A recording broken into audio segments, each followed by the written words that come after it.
Since time immemorial, golden eagles have soared over Coolmore, gaining height in the early morning air, their sharp eyes scanning the thousands of hectares that are their ancient domain, the land and sea that man has called Lochbroom. Below, the bare heights of Cogeoch contrast sharply with the fertile patchwork of croftland fringing the loch. Straggling crofting townships, richly named in the ancient Gaelic tongue, Achaltibui, Polbane, Strathkinnaird, Batluarach, Scorraig. At the mouth of the loch in Battentarbert Bay lie the Summer Isles. The largest, Tanneramore, was once a fishing station, handling thousands of barrels of herring. Today, it shelters rafts of floating cages, a fish farm rearing prime Scottish salmon.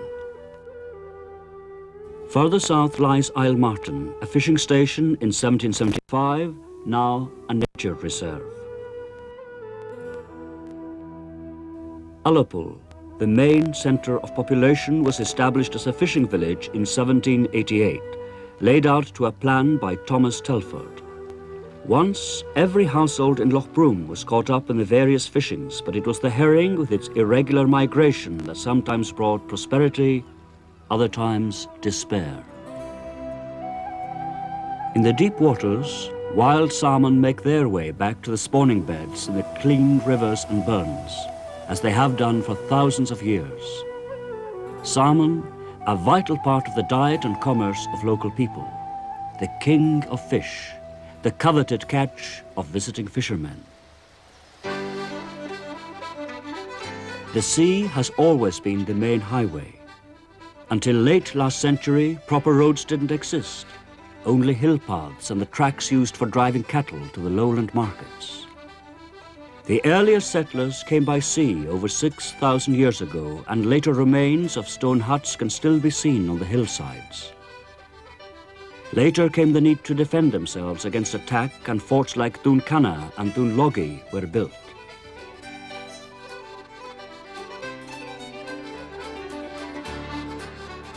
Then came the Norsemen, Viking warriors, traders and settlers who farmed the land and fished the sea, but left no visible trace of their presence on the landscape. Only Norse place names remain. Ullapool, or Uli's Steading, is but one of them.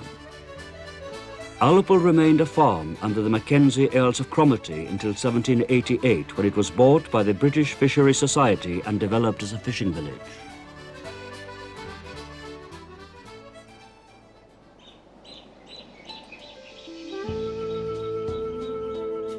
Lochbroom, like so many communities in the Highlands, suffered the consequences of supporting Bonnie Prince Charlie. Some 50 local men followed their Jacobite chief and died at the disastrous Battle of Culloden in 1746. Some returned, but others were taken prisoner and simply disappeared. Demoralized and disorientated, people had to find new ways to rebuild their lives. Some emigrated. At the head of the loch, close to their parish church, 179 men, women and children set sail on the ship Hector to start a new life in Nova Scotia, New Scotland. They reached there in 1773, the first major emigration from Scotland to this part of Canada. They played a major part in shaping the province of Nova Scotia, still a centre for Highland traditions and the Gaelic language. Over the next 150 years, many more would leave for a new life in Canada, America, Australia, and New Zealand.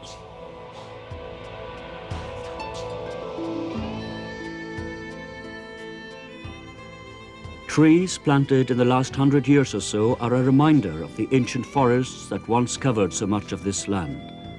The woodland felled in the 18th century to satisfy the demands of shipbuilders was not replanted. Landowners sought to raise money from a different crop, wool and mutton. The new landowners cleared many of the tenants from their ancient settlements, destroying the traditional way of life. It was here, after a century and a half of evictions, that some of the last clearances in Scotland were made.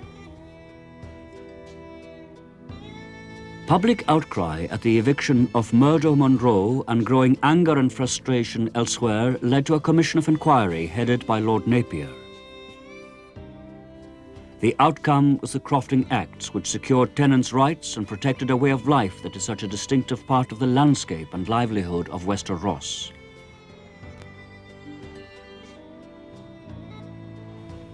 Despite man's attempts to tame it, this is a land where nature ultimately dominates. Lochbroom is a land with moist, clean, unpolluted air. One of the great wilderness areas of Europe, a vast tract of moorland, rocky mountain and peat bog. The bog acts like a giant sponge, absorbing the abundant rain, releasing it slowly into the moorland and into the streams and lochs. From above, it looks empty.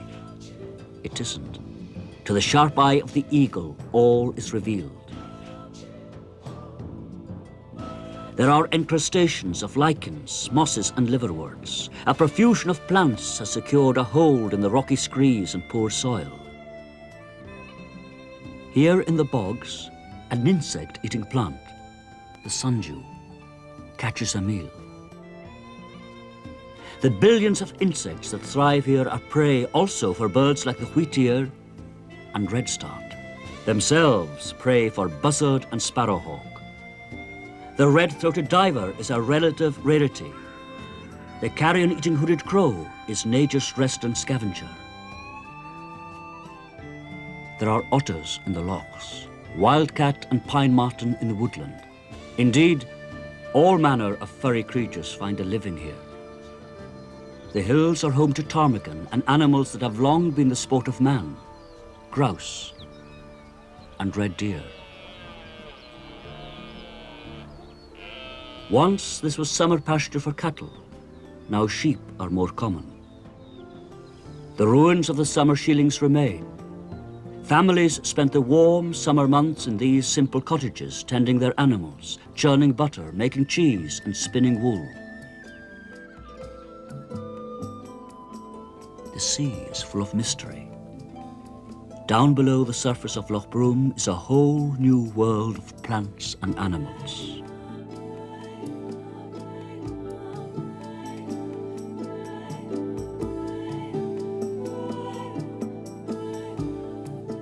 For thousands of years, the loch and the sea have provided the people of Lochbroom with food.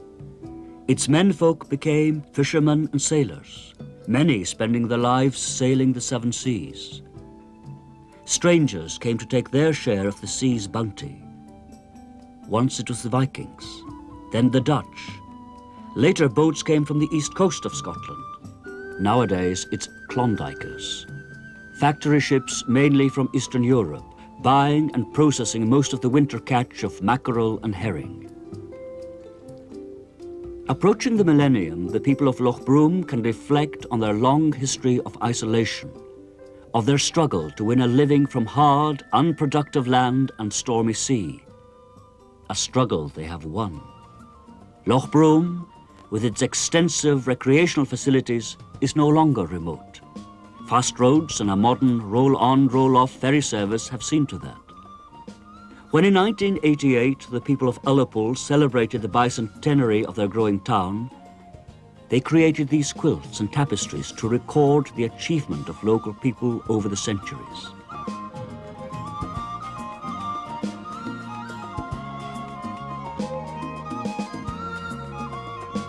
Ullapool is now a thriving community, busy in winter, even busier in summer as visitors from all over the world throng its streets. People who have come to enjoy magnificent scenery, fresh air and clean water, to be, even for only a short time, part of a bustling and vibrant community in a great natural setting. Here to enjoy wilderness and civilization in one small area and go home rejuvenated. Lochbroom, a unique environment.